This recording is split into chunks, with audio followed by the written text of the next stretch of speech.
Allah itu kan Tuhan yang Maha Esa. Ya. Tiba-tiba ada lagi Yesus sebagai Tuhan. Oke. Loh, saya jadi ini yang Tuhan siapa? Ada lagi tiba-tiba Roh Kudus. Roh Kudus juga Tuhan. Loh, saya bingung kan. Oke lah kayak.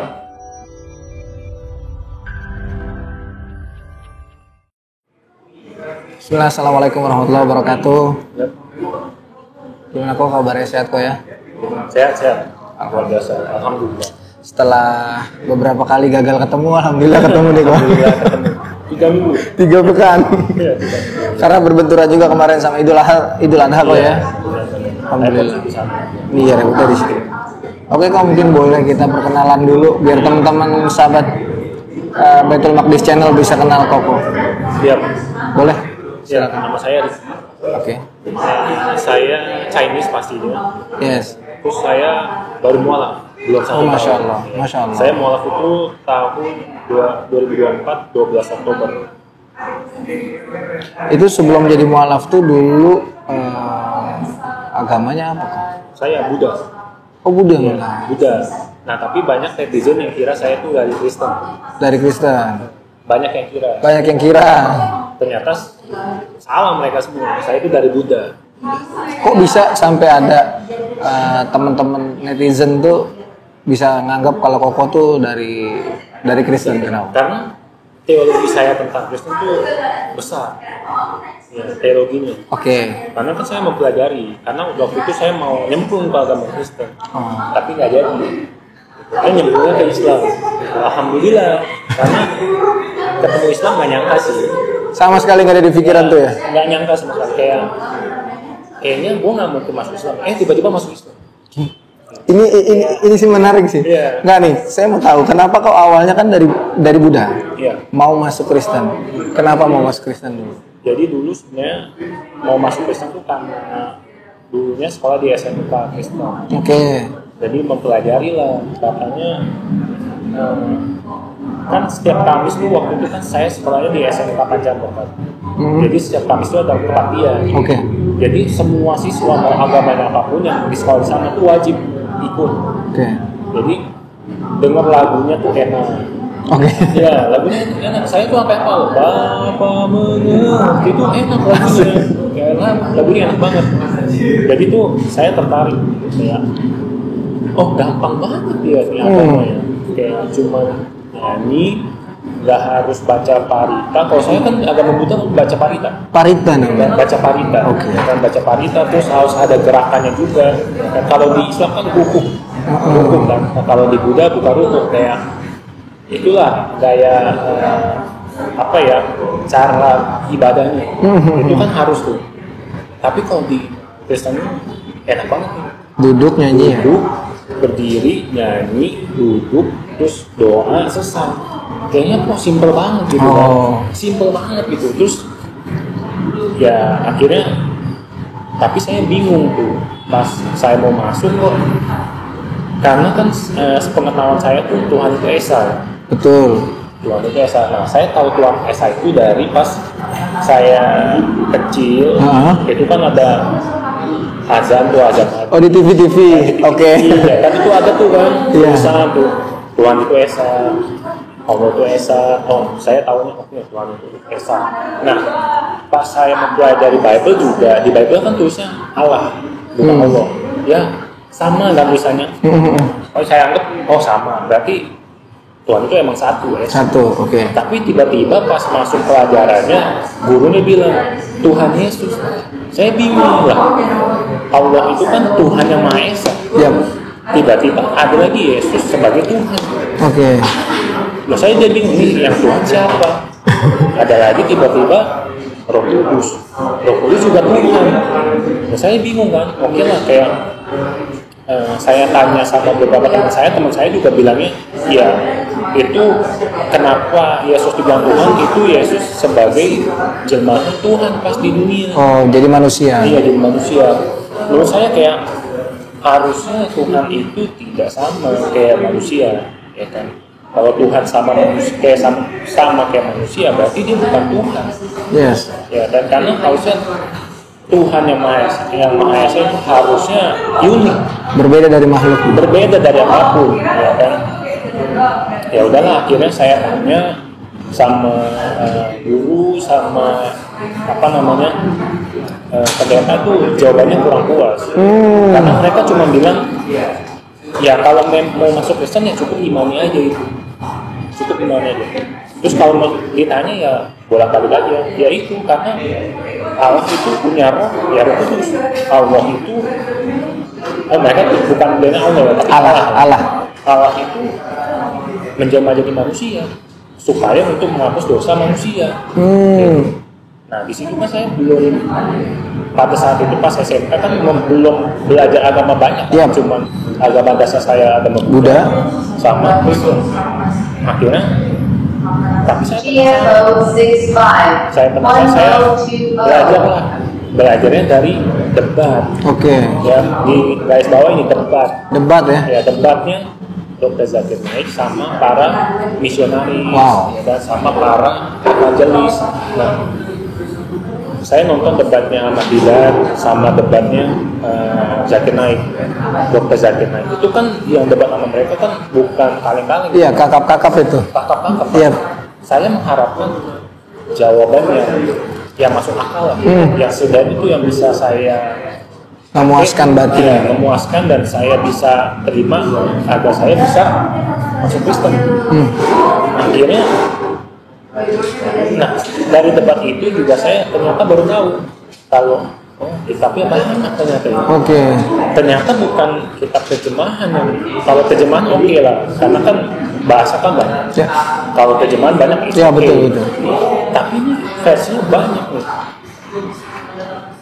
Bukan sekedar versi ya, tapi kayak misalnya Ortodoks kitabnya 83 kitab, Katolik 73 kitab, Protestan paling dikit 66 kitab. 66. Ya kan? Belum lagi yang lain-lain lagi kayak The Slack Bible itu ada lagi.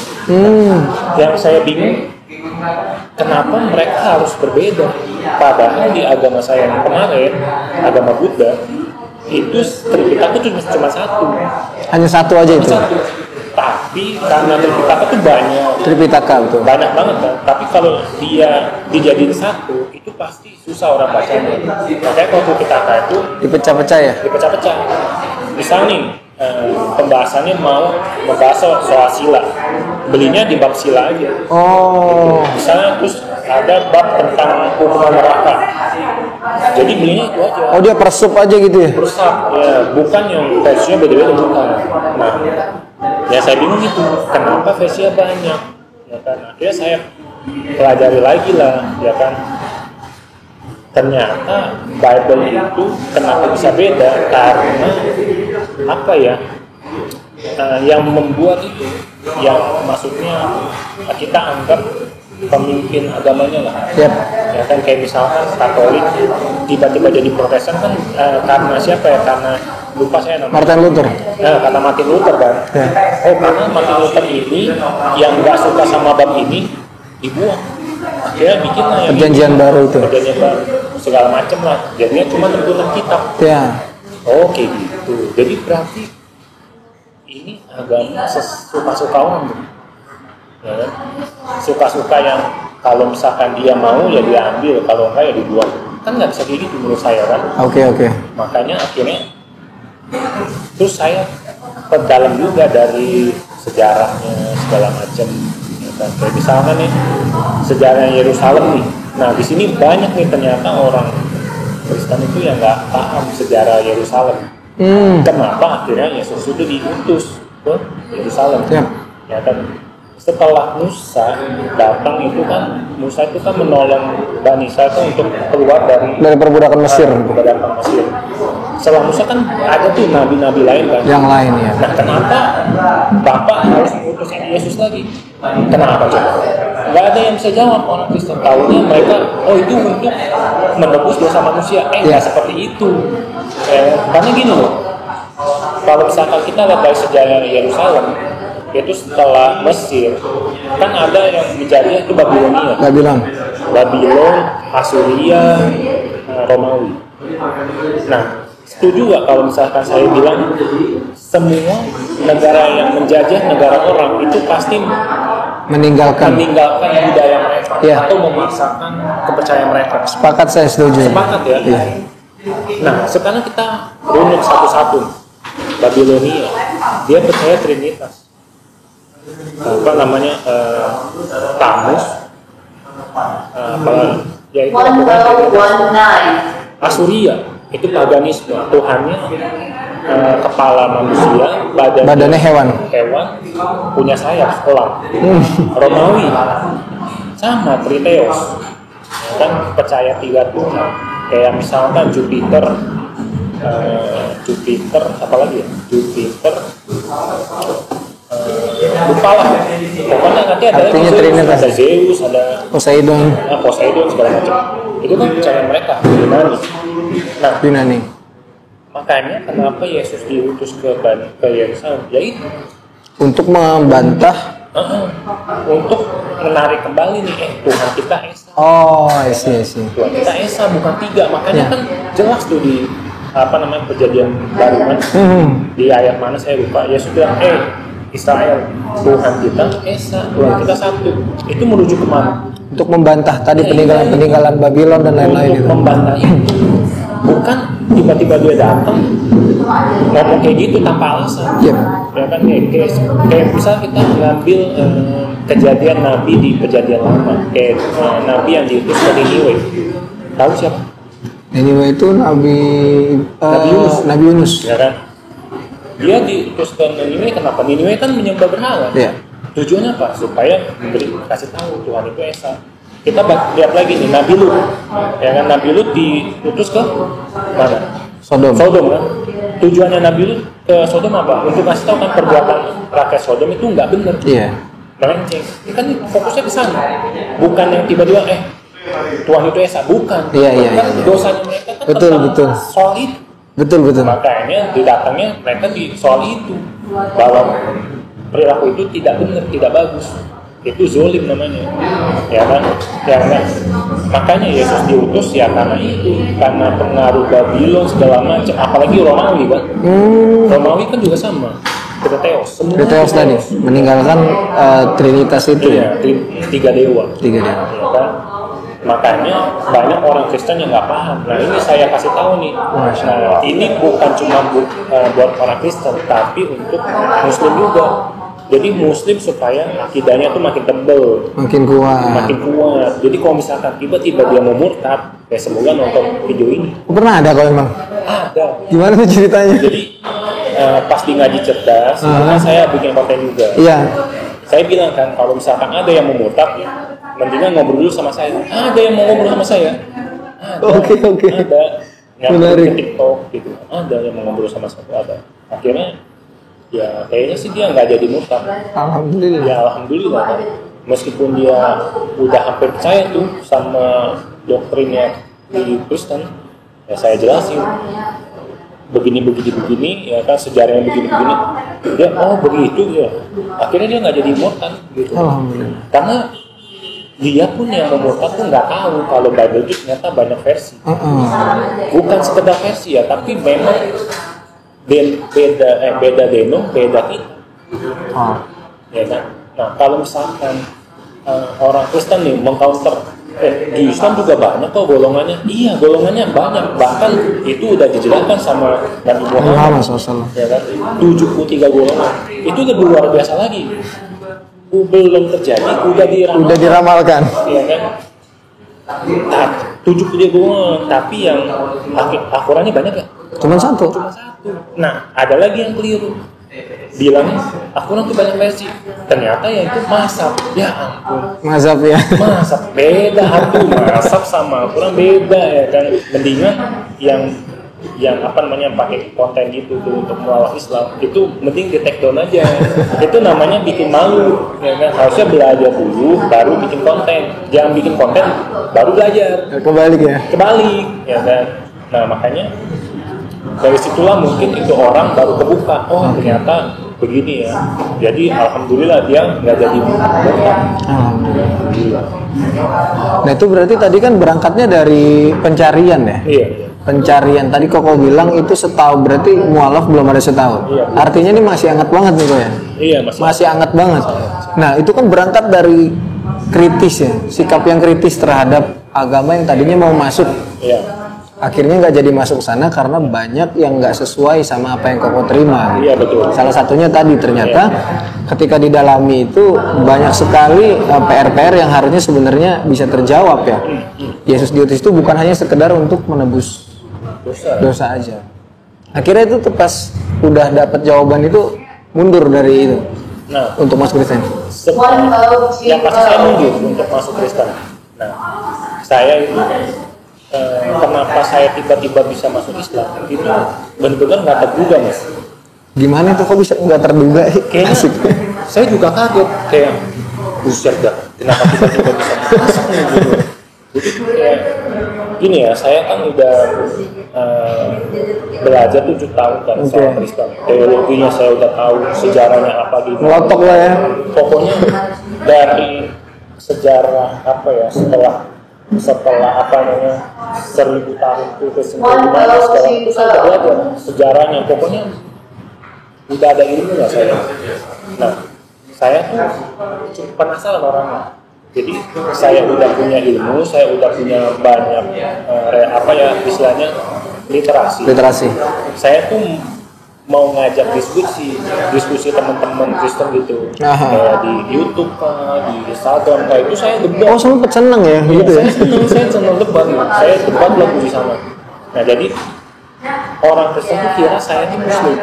Oke. Nah, mereka kira saya Muslim. Saya udah bilang saya bukan Muslim, tapi saya percaya Tuhan itu satu. Kan banyak yang agama yang percaya Tuhan itu satu, banyak. Zoroaster, Ya. Yahudi, Islam, ya kan. Itu tiga itu kan percaya Tuhan itu satu. Nah, ya lu kenapa bilang gua Islam dulu? Lah kan bisa Zoroaster, ya kan bisa Yahudi, ya kan. Tapi mereka tetap ngiranya saya Muslim. Ya udahlah. Akhirnya kita debat, mereka Islam itu kalah literasi. Akhirnya mereka gantian dong saya yang nanya. Oke. Ya udah silakan nanya. Mereka nanya itu tentang ayat Al-Quran. Jadi ada satu konten yang bilang, coba dia jelasin ayat tentang At-Tariq. Surat At-Tariq. At-Tariq ya. Dia bilang gini, masa iya 1400 tahun yang lalu Nabi Muhammad bilang apa namanya sperma itu keluar dari tulang sulbi. Emang zaman dulu nggak ada testis? Ya kan kita tahu testis itu menghasilkan sperma. Iya betul. Akhirnya saya bener gak ya ada ayatnya? Oke, saya baca dulu nih. Oh iya bener ada ayatnya. Saya nggak langsung apa ya judge itu, nggak langsung. Saya cari dulu nih. Oke, berhubungan dengan dada, berarti saya harus mencari tentang kayak di dunia kedokteran loh. Saya buka artikel semua. Lewat sense. Iya, lewat saya segala macam. Oh ternyata tahun 2007 itu udah ada penelitian ini tentang percobaan pengambilan sperma di tulang sulbi. Sulbi tikus. Iya, tulang sulbi tikus. Ternyata di tulang sulbi tikus itu ada molekul kayak sperma. Diambil terus diaktifin terus dicolok ke sel tikus jadi anak tikus. Masya Allah. Ya kan? Nah, terus saya ambil lagi yang lain dari kedokteran Indonesia tahun 2014. Nih, hubungannya tulang sulbi sama produksi sperma. Kalau misalkan tulang sulbi itu cacat, produksi sperma terganggu. Kualitas sperma terganggu. Sekarang gini ya, kalau Nabi Muhammad itu bukan utusan Allah, masa dia bisa tahu ada hubungannya? Iya. Masih 400 tahun yang lalu. Iya. Nabi Muhammad itu bukan dokter, ya kan? Nggak punya alat yang canggih. Kenapa bisa tahu? Nabi yang umi nggak bisa baca tulis. Nggak bisa baca tulis. Kenapa bisa tahu? Kalau dia bukan utusan Allah, nggak mungkin dia tahu itu, ya kan? Betul. Makanya dari situ, wah, ini gamparan keras juga nih buat saya.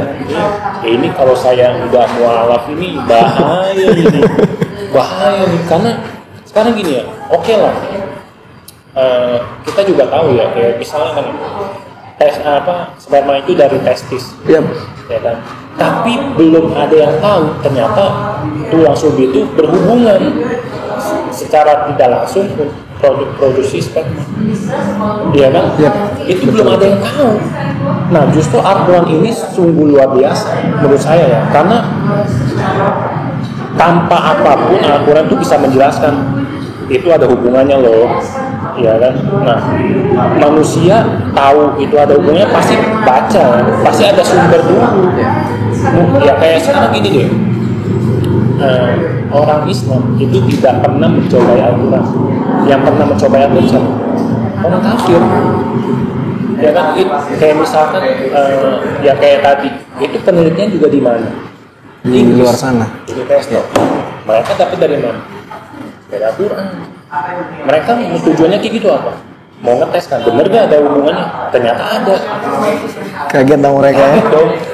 Ya kan, sama juga kayak waktu itu saya pernah lihat tentang ini juga. Banyak nih yang lagi perdebatan. Urin onta. Kulit onta. Urin onta. Oke. Ya kan. Banyak yang di luar Islam bilang, lu Islam, soalnya minum kencing. Minum kencing unta. Itu doang kan bahasanya kan. Ternyata kalau saya buka nih HP kan, ternyata Departemen of Amerika itu juga mengeluarkan kalau urin onta itu bisa untuk penyakit. Masya Allah. Dia sampai tulis tuh, ini karena sabda Nabi Muhammad. Ini karena sabda Nabi Muhammad tuh. Penelitian ini karena diketahui oleh penelitian ini ada karena sabda Nabi Muhammad yang mengatakan bahwa urin onta itu bisa menghilangkan penyakit sekian.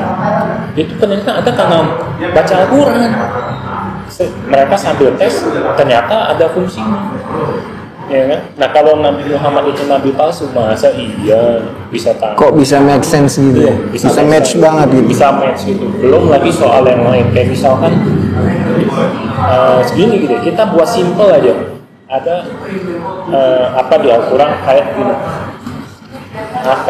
Hari kiamat itu ditandai dengan satu, akan ada api di dalam laut yang tidak akan bisa padam. Nih menurut Mas nih kenapa itu menjadi pokok hari kiamat? Kenapa coba? Kenapa? Menurut Mas gimana? Kenapa Al-Quran cukup menjelaskan itu aja sesuatu? Karena itu menurut itu agak mustahil sebenarnya di dalam pandangan manusia. Mustahil. Mustahil. Gini ya, saya jelaskan nih. Kenapa di Al-Quran itu cukup menjelaskan bahwa hari kiamat itu ditunjukkan pasti akan ada api di dalam laut yang tidak akan pernah padam dan dia akan terus naik. Kenapa? Karena gini, itu kan lava kan? Oke. Lava dan pegunungan, ya kan? Itu dia naik terus. Sekarang gini, itu lava nggak akan bisa padam. Berarti yang habis apa nih? Itu kan di dalam laut kan, dan itu udah ada kan? Udah ada seberapa besar lah gitu, udah ditemuin. Nah itu kalau misalnya dia udah naik terus, yang habis apa? Air laut. Airnya. Nah sekarang saya tanya, air hujan itu dari mana? Dari awan. Awan dari mana? Dari laut. Dari laut. Selesai nggak? Selesai. Al-Quran cuma jelasin satu aja, udah selesai. Ya makanya Islam itu hanya untuk orang yang berpikir dan berpikir. Subhanallah, Masya Allah. Subhanallah. Islam itu hanya untuk orang yang berpikir. Kalau misalkan orang kafir mikir sampai sini, mau kan? Karena itu udah rumus mati. Misal kayak yang tadi saya bilang, nggak ada air laut, nggak ada awan, nggak ada hujan. Selesai, kiamat. Sekarang saya tanya nih, dinosaurus kiamat karena apa? Ya, dinosaurus kiamat karena apa? Punah, bukan kiamat, punah. Oh, punah ya. Punah kenapa? Gempa ya? Apakah gempa yakin bisa membuat dinosaurus punah? Enggak juga sih.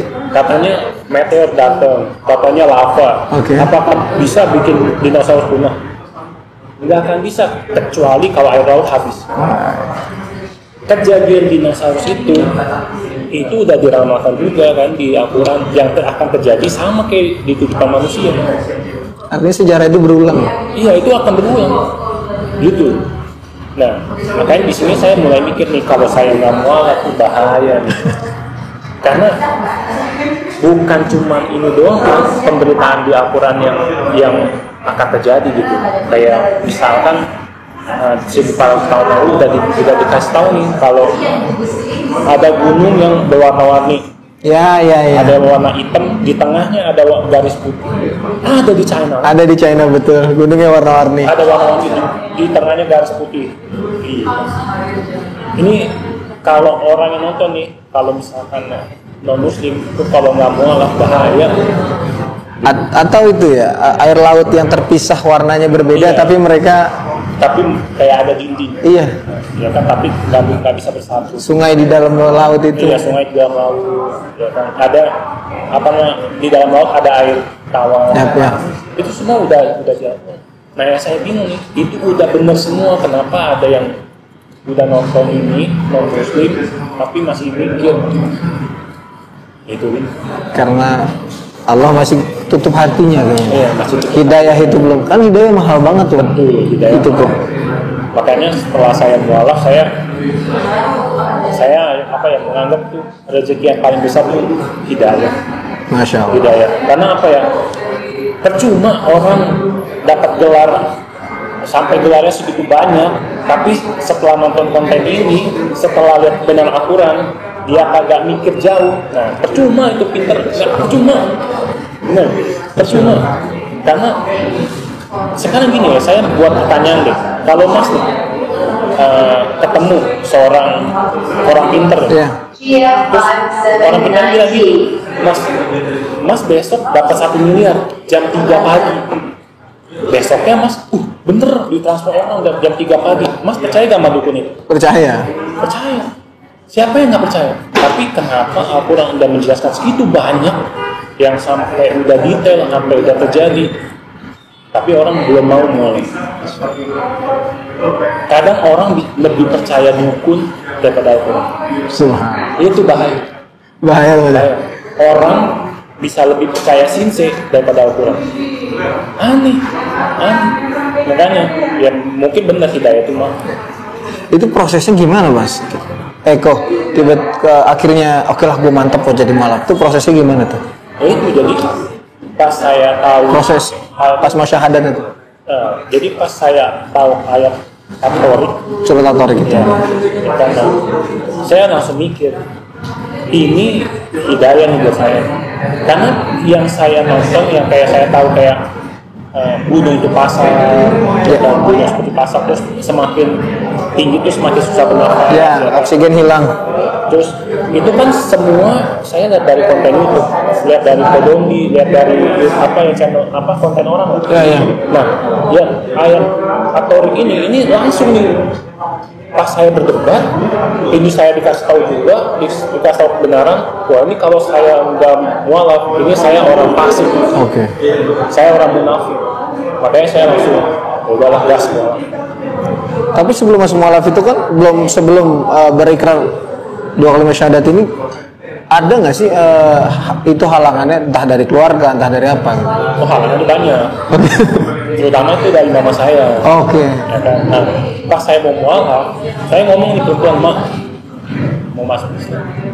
Mama saya kaget kan, lu masuk Islam, mama budur. Wah, itu kan ngerti kan? Iya. Saya tunda dulu tuh kayak sebulan, 2 bulan, saya kasih tahu, Mak, Islam gini loh. Nah, saya kasih tahu nih pelan-pelan, kalau Islam itu nggak benar, nggak mungkin ini benar semua gitu loh, udah hampir benar semua gitu. Yang susah paling yang kayak di angkasa, Ya. itu kan susah kan, itu kan butuh teknologi. Betul. Ya kan, yang paling baru ini kan baru diketahui kan ada bintang yang mengetuk kan. Nah itu kan udah tahu tuh, itu benar juga. Ya kan, ini benar tuh udah 80%. Biasanya kalau udah 80%, 20% biasa mengikuti. Ya. Saya kasih tau pelan gitu, tapi tetap menolak gitu. Akhirnya yang saya takut itu cuma gini, kalau saya menunda, kalau saya besok mati, Selesai itu, kelar tuh. dapat hidayah tapi nggak dijemput, ngeri kan. Akhirnya ya udahlah gas aja lah ya, makanya saya langsung buat janji kalau mau Kodoni. Dan itu pun nggak langsung, nunggu berapa ya, nunggu 1 bulan. Wih, lumayan lama ya. Lumayan lama. Saya bilang, saya berdoa terus, ya Allah perpanjang umur saya gitu kan. Tapi dalam hati saya udah bersyahadat terus gitu, tiap hari gitu. bersyahadat dalam hati gitu. Yang penting saya bersyahadat dulu deh, ya kan. Masya Allah. Udah mati nggak bersyahadat, gitu. Akhirnya ya alhamdulillah kan, datang waktunya saya bersyahadat segala macam, udah deh. Jadilah muslim. Masya Allah. Di tempat Kodondi itu, Ya, dipandu sama Kodondi. Iya, dipandu sama Kodondi. Allah. Alhamdulillah. Nah, artinya kan kehidupan sebelum Islam dan kehidupan setelah Islam pasti perbedaannya banyak tuh kok ya. Iya, banyak. Lantas yang tadi ancaman dari keluarga termasuk dari mama itu akhirnya gimana? Akhirnya gini. Jadi pertama-tama saya mau mualaf itu kan mama ngancam budir. Ya. Akhirnya cucu saya datang tuh sama dede saya datang ke rumah. Itu lu gila ya, lu durhaka lu orang tua ya, gitu. Lu nggak tahu kalau misalnya mama meninggal karena lu, itu lu dosa. Saya kan pikiran tuh. Iya pasti itu. Pikiran kan. Waduh, saya tanya Ustadz deh, kan saya tanya Ustadz tuh, nah, Pak, ini dibantu teman saya sih loh. Karena kan teman saya muslim. Ya. Saya minta bantuan, coba dong tanya Ustadz gitu. Kalau misalkan mama saya budir karena saya dosa nggak? Oke. Ustadznya bilang gini, segala apapun tindakan manusia itu mereka dengan sadar melakukan sendiri. Artinya tidak mungkin dosa itu ditransfer ke anaknya. Karena kan yang niat untuk budir itu orang tua tersebut gitu loh, bukan anaknya. Akhirnya, ini mah aman, gas aja dah. Tapi emang bener, mama udah perlu minum obat tidur 8 biji. Allah. Iya, akhirnya ya udahlah, gas aja lah. Apapun resikonya ya, mau gua ditendang ke rumah kayak bodo amat dah.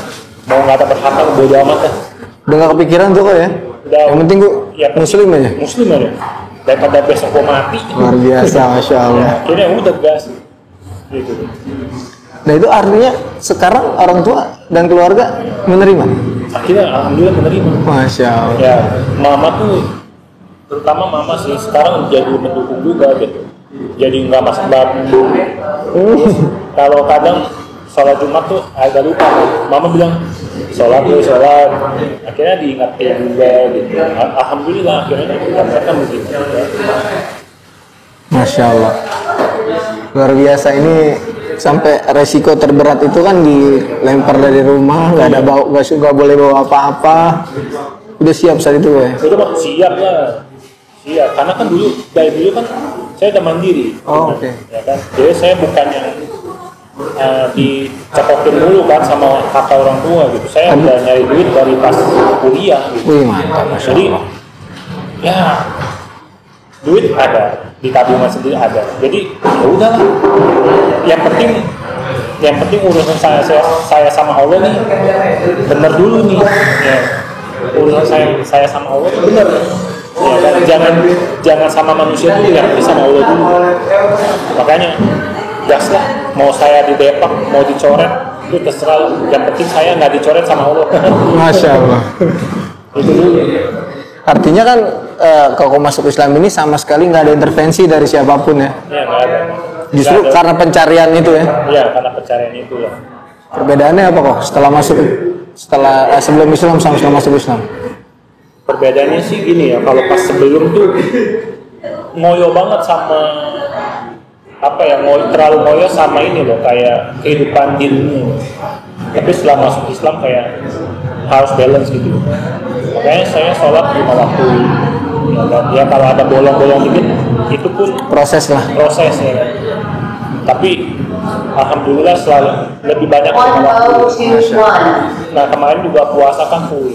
Wih, Masya Allah. Puasa pertama tuh ya? Puasa pertama full. Terus kurban juga alhamdulillah ada. Masya Allah, Masya Allah. Sekarang tuh bedanya tuh apapun tuh saya berserah sama Allah gitu. Karena kan kalau dulu kan saya nggak tahu nih, kalau di agama Buddha itu nggak kenal Tuhan. dia tuh taunya menjadi pribadi yang lebih baik. Jadi pribadi yang lebih baik, tapi nggak kenal Tuhan. Nah kalau di Muslim itu kan saya kenal Allah saya kenal siapa pencipta saya gitu. Jadi apapun itu saya kalau saya belum dapat berarti belum izin Allah. Ini gitu. Lebih apa ya? Lebih legowo lah istilahnya. Lebih wise ya. Lebih wise gitu.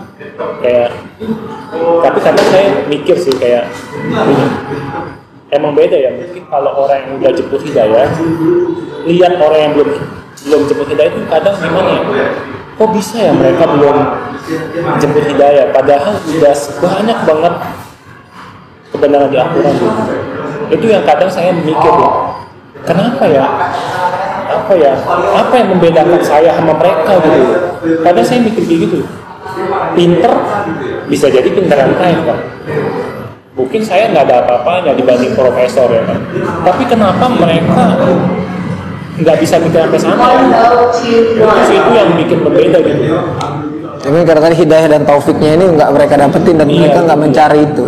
Bahkan kadang ada yang mau menjatuhkan Islam, tahu-tahu dia masuk Islam. Iya betul. Karena ngelihat kebenaran tadi kan. Iya betul. Nah, saya mau cerita dikit ya. Boleh.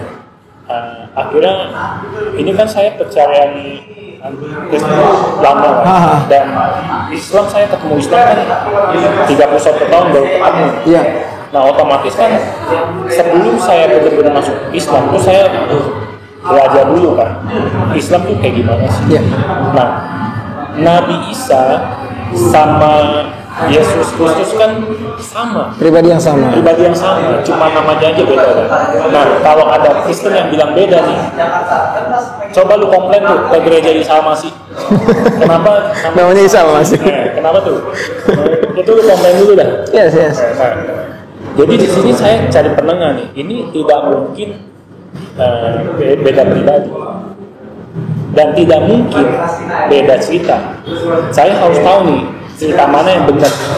Nah ternyata kalau di Al-Quran kan tertulisnya jelas ya, Nabi Isa itu akhirnya diselamatkan, diangkat ke surga kan, dan ada orang yang menggantikannya di surga.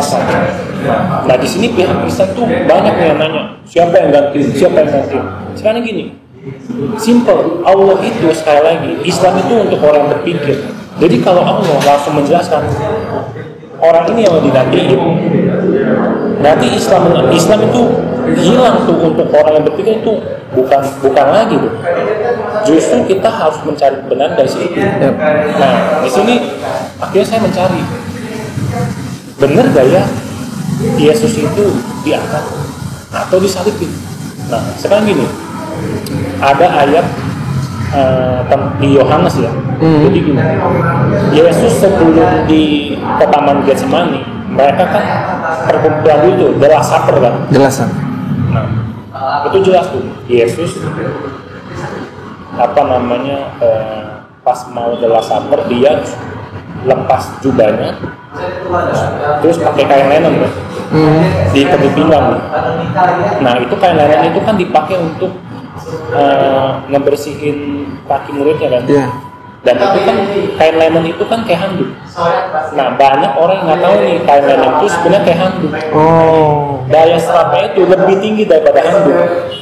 Oke. Lebih tinggi lagi dan dia lebih cepat kering karena dia pori-porinya itu gede. Lebih gede ya. Lebih besar. Nah jadi dia itu nggak langsung basah. Kayak kain gini kan langsung basah Iya. kan. Kalau katun nih langsung basah. Langsung basah kan. Nah kalau kain linen itu sama kayak handuk. Dia nggak langsung basah dan lebih cepat kering. Udah gitu kain linen itu mahal harganya. Nah, kain linen itu untuk yang suci itu harganya sangat mahal. Dan kalau kita lihat di perjanjian lama itu hanya orang kaya doang yang bisa beli. Nah sekarang gini, pertanyaan saya, murid Yesus ada yang nggak yang kaya? Nggak ada. Nggak ada yang kaya, murid Yesus tuh nggak ada yang kaya. Berarti possible nggak dia punya kain linen? Nggak ada. Berarti yang possible cuma punya kain linen itu cuma Yesus. Yes. Oke. Nah, di ayat Yohanes itu kan dia nggak copot tuh. Kain linennya masih nempel artinya. Nah, di ayatnya cuma bilang setelah membersihkan kaki muridnya, dia pakai lagi jubahnya. Kain linen itu dicopot, masih pakai. Iya. Berarti ingat ya, yang pakai kain linen itu Hanya cuma Yesus. Yap. Nah, nyampe lah di Taman Getsemani. Oke. Nah, sebelum nyampe ke Taman Getsemani, si Yesus bilang apa ke muridnya? Jual semua perhiasan apapun yang kalian bawa untuk membeli pedang. Oke. Nah, kok nih kita pakai logika. Kain linen itu mahal. Kalau muridnya punya kain linen, dijual nggak? Dijual pasti buat beli pedang. Pasti. Kan? Berarti notabene satu. Tidak mungkin lagi muridnya punya kain linen dan punya apa yang punya barang yang berharga, nggak mungkin karena dijual semua buat beli pedang. Iya betul. Yap. Udah gitu datanglah si Yudas ya. Yudas Iskariot sama si tentaranya. Nah di sini ada yang lucu nih. Nih kalau antum polisi udah punya apa namanya, antum punya temen misalnya, antum cepuin teman antum. Iya. Berarti antum udah tahu dong muka teman antum kan? Iya. Nah sekarang gini, Yudas berguru sama Yesus udah berapa lama? Antara 2 sampai 3 tahun. 2 sampai 3 tahun. Berarti kan dia udah jelas nih mukanya Yesus keimanan. Datang ke Taman Getsemani, lihat orang di depan nih. Orang di depan bilang, kalian nyari siapa? Masuk akal gak? Itu situ ada Yudas. Iya. Gak itu masuk. udah gak masuk akal. Gak masuk. Karena sekarang gini ya, kalau misalkan orang kita nih, antum deh cepuin teman antum, itu temen gue tuh tangkep, kan udah lihat mukanya. Iya. Si Yudas udah lihat si depan ini, kan yang depan ini akhirnya apa? Ngaku kan dia Yesus kan. Yang depan ini nanya ke mereka, kalian nyari siapa? Yudas sama tentara bilang, saya nyari Yesus. Masuk akal gak? Itu situ aja udah gak masuk akal. Gak masuk. Terus yang depan ini bilang, saya Yesus. Kan udah gak masuk akal. Iya.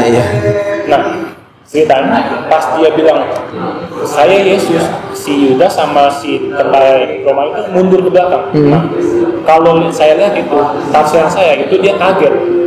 Loh, kok muka Yesus beda ya? Berubah ya? Padahal dia 2 sampai 3 tahun udah berguru sama Yesus. Ya, kan? Nah, Yesus tanya lagi, kalian nyari siapa? Masuk akal gak? Gak masuk. Udah gak masuk akal. Sampai 3 kali kan ditanya. Saya nyari Yesus dari Nazaret. Masuk akal? Udah gak masuk akal. Akhirnya, iya saya Yesus. Akhirnya ditangkap nih. Iya. Ya kan? Singkat cerita, dibawa nih. Si Yesus dibawa nih. Iya. Nah tiba-tiba di ayat Markus itu ada lagi. Pas Yesus yang dikira Yesus itu ditangkap, tiba-tiba ada seorang muda muncul di belakang. Yang cuma pakai kain linen. Kan kain linen tadi hanya Yesus yang punya. Kain linen itu cuma Yesus yang punya. Nah, ada beberapa pandangan yang bilang itu murid Yesus. Siapa murid Yesus yang punya barang berharga? Sedangkan tadi udah habis. Suruh beli pedang. Buat beli pedang. Iya. Nah, iya betul. Sekarang siapa yang pakai kain linen? Cuma Yesus. Nah, di cerita itu di Markus bilang tentaranya itu sadar ada orang yang ngikutin. Dia mau ditangkap cuma dapat kain linen itu. Akhirnya itu si yang orang itu lari telanjang. Oke. Nah, siapa tuh yang lari telanjang kalau bukan Yesus? Artinya ini make sense ketika Yesus diangkat. Iya, itulah message ketika Yesusnya maksud diangkat. Nah, sekarang gini ya. Kalau mau dibilang murid Yesus, tidak mungkin satu, udah gak ada barang berharga. 2, apakah mungkin orang lain? Tidak mungkin. Karena yang kalau mereka mau ke sana itu cuma murid Yesus sama Yesus. Udah gak ada orang lagi. Dan yang ketiga, di situ dijelasin semua murid Yesus udah kabur. Bahkan Yudas sendiri yang berteman gak kenal. Iya. Ya kan? Lu siapa gitu ya? Ya kan? Yudas saja nggak tahu ini siapa nih. Nah, dan saya di sini mulai berpikir kenapa cerita di dalam Bible sama di Al-Quran itu bisa berbeda. Loh, sekarang gini ya, nggak usah jauh-jauh sampai membandingkan Bible sama Al-Quran, nggak usah jauh, kenapa bisa berbeda? Di dalam Bible aja cerita itu bisa berbeda. Sekarang ini di ayat Yohanes itu dijelaskan kalau Yesus itu kan mengaku dirinya di ayat Yohanes, di ayat Markus Yudas mencium Yesus. Nah yang benar yang mana? Kontradiksi ya keduanya. Gak usah jauh-jauh bilang beda di Al-Quran. Nah, di dalam Bible aja beda ceritanya. Ya kan? Bagaimana gini, lu satu Bible aja isinya beda, apalagi sama kitab orang. Itu dulu deh. Coba mana yang benar? Sekarang gini, namanya kitab suci. Harus satu dong benar. Nggak boleh ada dua. Nggak boleh ada dua jalan cerita yang berbeda. Kalau dua jalan cerita berbeda, itu mah cerita rakyat, bukan kitab suci. Benar? Saya lihat ya. Ya kan? Namanya kitab suci harusnya sejalan dong ceritanya, nggak boleh kontradiksi. Kalau kontradiksi itu namanya kayak cerita rakyat. Ya kayak cerita rakyat itu boleh berbeda. Ini kayak gini, nggak boleh dong. Ya kan? Nah makanya di sini saya menjelaskan kalau misalkan ada orang Kristen yang membandingkan, gak usah jauh-jauh sama Al-Quran, bandingin dulu Yohanes sama Markus mana yang benar, udah gitu aja, ya kan? Itu aja dulu gitu loh. Ya kalau untuk orang yang tanya, yang bilang banyak kan orang bilang siapa yang diituin, siapa yang siapa yang menggantikan. Sekarang gini deh, kita baca perjanjian lama kitab Amsal, itu kan jelas banget itu menjelaskan bahwa orang fasik menggantikan orang yang benar, orang yang menerima suap menggantikan orang yang benar. Justru itu adalah nubuat untuk siapa? Untuk semua nabi, untuk semua nabi yang akan seperti Yesus, gitu loh. Itu udah pasti, karena gini loh, buat apa Tuhan itu bersabda kalau tidak dipakai? Ya kan? Buat apa gitu? Ya kan udah jelas di Amsal, orang yang fasik menggantikan orang yang benar, orang yang menerima suap yang menggantikan orang yang benar. Apakah Yesus orang yang fasik? Tidak. Apakah Yesus menerima suap? Tidak. Siapa yang menerima suap? Yudas. Siapa orang yang fasik? Yudas. Masa iya Yesus yang disalib? Berarti Amsal bukan ini pembohong dong. Berarti gagal dong Amsal ini untuk menjadi kitab suci, bagian dari kitab suci, ya kan? Nah ini harus dipikirin sama orang Kristen, sama pendeta juga. Nah, gitu kan? Nah makanya ini saya kan sebelum di sini kan konten sama ngaji cerdas, ya kan? Nah ada nih pendeta, nah saya sebut aja, ini pendeta Andre Tunggal, pakai video saya dipotong-potong sama dia. Dipotong-potong. Nah, tapi dia udah potong-potong terus framing, tapi dia nggak mau menjelaskan teologi. Kenapa? Takut dia. Nah, takut dia tuh. Terus satu nih, si pendeta Andre Tunggal pendeta Andre Tunggal tuh nggak berani nampilin ayat yang palsu, nggak berani dia. Nggak berani nampilin ayat yang asli sama yang palsu, nggak berani dia. Kemarin kan saya membahas tuh. Oten kan banyak tuh yang menghina Islam, bilang lu masuk Islam karena mau dapat bidadari kan. Loh sekarang di kitab Anda juga ada. Yesus bilang gini, barang siapa yang meninggalkan saudaranya, rumahnya, tanahnya, bapaknya, emaknya, neneknya, istrinya, suaminya, nanti kelak akan dikasih 100 kali lipat. Nah itu ada di Inggrisnya tuh, wife. Tapi di bahasa Indonesia wife-nya kemana? Dihapus. Nah pertanyaan saya, kenapa Pak Andre Tunggal tuh nggak berani tuh nampilin tuh ayatnya tuh, nggak berani dia. Ini yang asli artinya. Iya, nggak berani nampilin yang Inggrisnya, nggak berani dia. Tapi beraninya comot-comot video orang terus dipotong, di framing, ya kan. Nah, saya kan beberapa kali saya bilang, saya belajar Kristen tuh belajar dari debat. Belajar dari debatnya Zakir Naik. Karena apa? Zakir Naik itu debatnya sama evangelis ternama. Nah dia potong jadi debatnya dihilangin. Saya belajar dari Zakir Naik kan, blosok saya bilang, dipotong sama dia, bener-bener dipotong.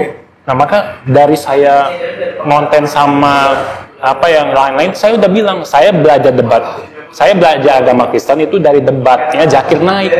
Karena Zakir Naik semuanya debat sama evangelis yang ternama. Jelas gitu loh, ada teologi jelas, orangnya jelas, ya kan, mereka bersekolah.